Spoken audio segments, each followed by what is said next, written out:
Olá, aqui é o professor Jorge Henrique e eu vou agora ministrar a quinta aula da disciplina de Ciências Ambientais do curso técnico de Meio Ambiente, primeiro ano do ensino médio. De praxe, vamos falar um pouquinho sobre a aula anterior. Na aula anterior nós discutimos a organização da vida, né, em espécies, população, comunidades, até a parte de ecossistema. Nesta aula, nós vamos estudar as estruturas dos ecossistemas. Além disso, é importante frisar que essa parte ela é recheada de questões do Enem. O Enem adora trabalhar com as estruturas dos ecossistemas, porque tem muitas pegadinhas, eles têm muitos nomes singulares, e é por isso que eu já vou deixar vocês bem alerta e já vou ensinar os macetes para vocês estarem acertando tanto nas questões de Enem quanto as de concurso. Para isso também, na próxima aula, nós vamos dar uma pausazinha no conteúdo para resolvermos questões. A próxima aula vai ser exclusiva de questões.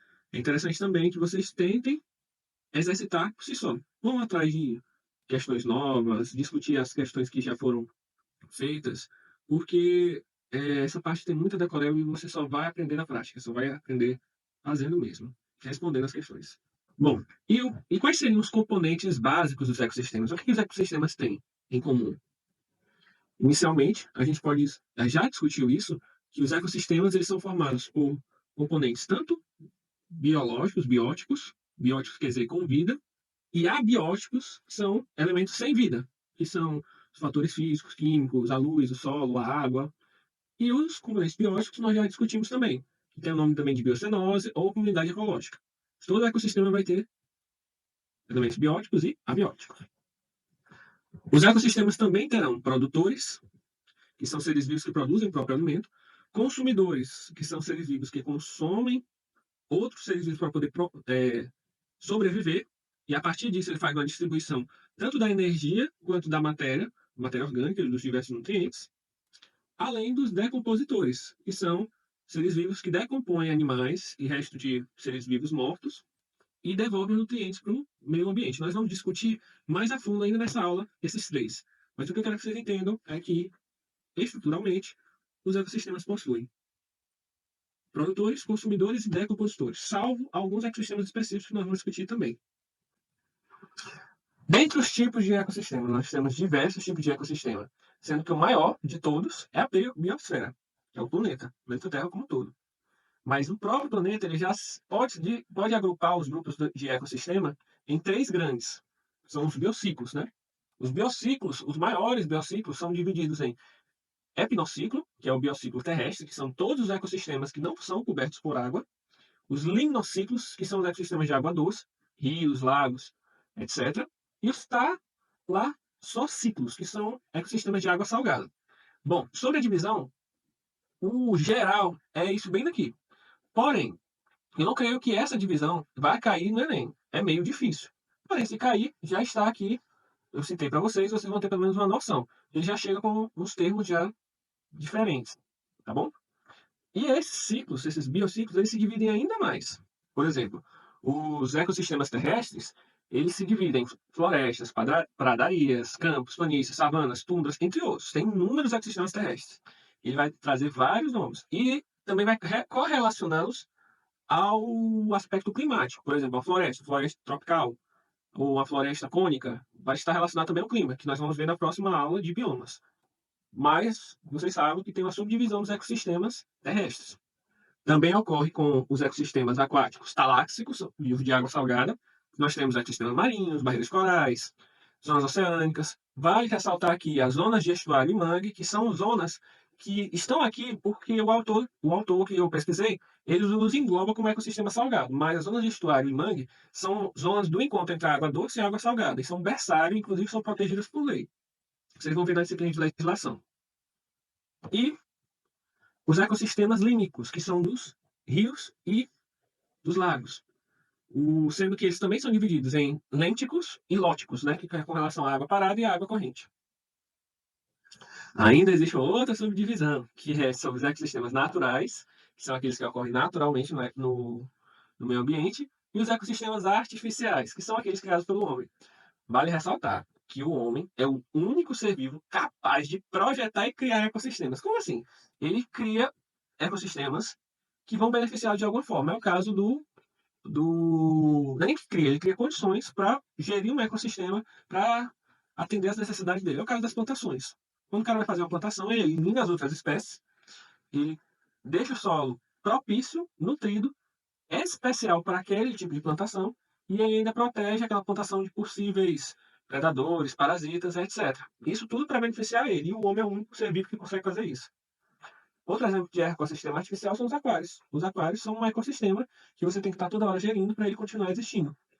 E assim como todos os ecossistemas, eles têm limitações, eles têm regrinhas, certo? Que é o que nós vamos falar agora.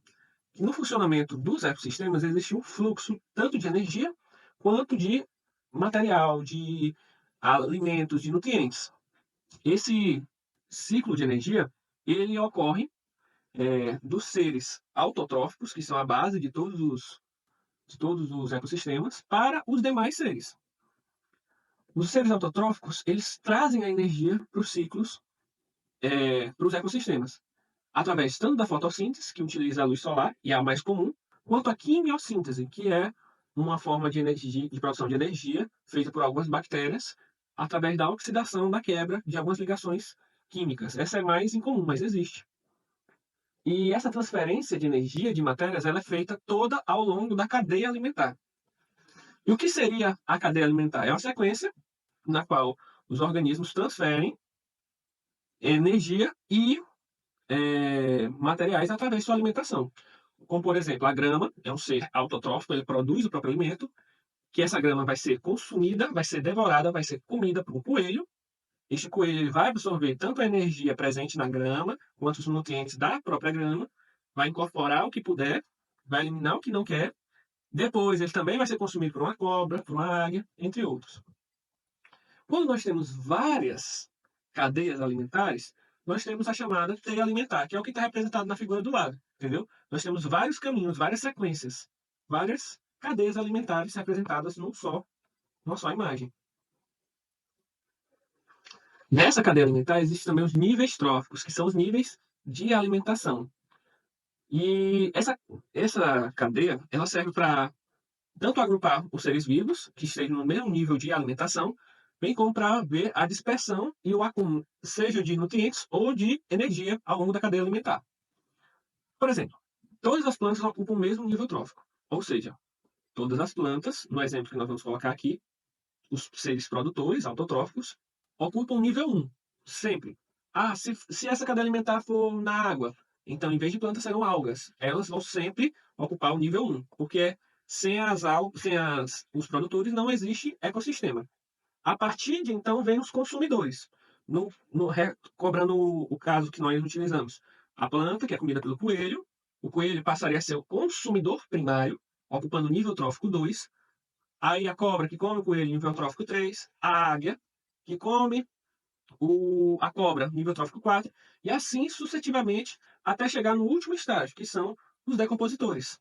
Entendeu? Porque pode ter infinitos consumidores, mas sempre o último estágio ele é ocupado pelos fungos e bactérias que decompõem a matéria orgânica. Os produtores, eles são a base de tudo. Não existe ecossistema sem os produtores, ok? Não existe a base de todos os estudos de ecossistema, ela começa pelos produtores, ou seres autotróficos. Autotróficos quer dizer que produzem o próprio alimento. Autotróficos da alimentação. Nesse grupo, encontram-se as plantas e as algas. Os níveis tróficos de consumidores, ou heterotróficos, são de organismos que dependem de outros seres vivos para se alimentar, certo? E nós temos diversos tipos de consumidores: primários, secundários, terciários, quaternários, quiternários, terciários, infinitos. Mas o que eu quero deixar bem claro e alertar para vocês: os consumidores primários sempre serão ou herbívoros ou onívoros, tá bom? Porque um carnívoro, um leão, ele não vai conseguir consumir uma grama e tirar a energia dela. Quem faz isso, e faz esse papel, que tem o organismo adaptado para digerir celulose e as plantas, são os seres herbívoros ou os onívoros, ok? Lembre-se disso, vai ter questão sobre isso. E a partir do secundário, todos serão onívoros ou carnívoros, tá bom? Assim por diante. E o último nível trófico são dos decompositores, que eles também serão heterotróficos, porém eles eles utilizam matéria orgânica, independente se ela é de origem animal ou vegetal. Os fungos e bactérias, eles não têm preferência. Eles são detritívoros, eles vão pegar qualquer coisa, folha, galho, sangue, carne, osso, e vão tentar destruir, desfazer. E isso é bom porque eles pegam e liberam no meio ambiente os nutrientes que estavam presos naquela carcaça, naquele pedaço morto de ser vivo. Entre os principais decompositores se destacam os fungos e as bactérias porque eles são muito versáteis, eles apresentam de diversas formas, eles fazem um papel fundamental. No ecossistema, ele tem que ter basicamente duas coisas. Um são os produtores e os decompositores. Existem também casos muito raros de ecossistemas que não têm consumidores. Por quê? Porque são tão simples, são tão restritos, que eles só vão ter produtores e decompositores. Para você ver quão importantes são os decompositores para os ecossistemas, tá bom?